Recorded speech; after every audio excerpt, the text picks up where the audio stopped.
أعوذ بالله من الشيطان الرجيم. بسم الله الرحمن الرحيم. والنازعات غرقا والناشطات نشطا والسابحات سبحا فالسابقات سبقا فالمدبرات أمرا يوم ترجف الراجفة تتبعها الرادفة قلوب يومئذ واجفة أبصارها خاشعة يقولون أئنا لمردودون في الحافرة أئذا كنا عظاما نخرة قالوا تلك إذا كرة خاسرة فإنما هي زجرة واحدة فإذا هم بالساهرة هل أتاك حديث موسى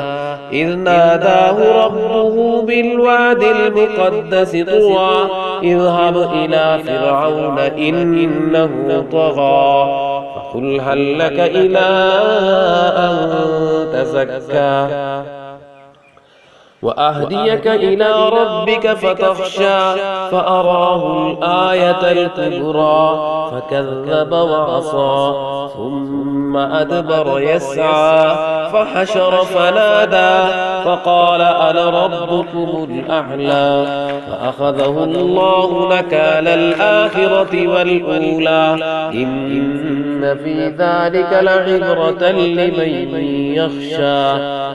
أأنتم أشد خلقا أم السماء بناها رفع سمكها فسواها وأغطش ليلها وأخرج ضحاها والأرض بعد ذلك دحاها أخرج منها ماءها ومرعاها والجبال أرساها متاعا لكم ولأنعامكم فإذا جاءت الطامة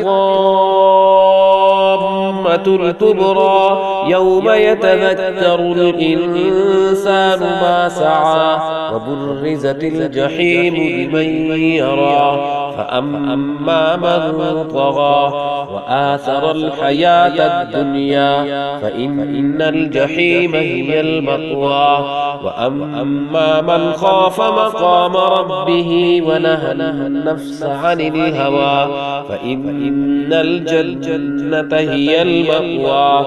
يسألونك عن الساعة أيان مرساها فيم أنت من ذكراها إلى ربك منتهاها إنما أنت منذر من يخشاها كأنهم يوم يرونها لم يلبثوا إلا عشية أو ضحاها صدق الله العظيم.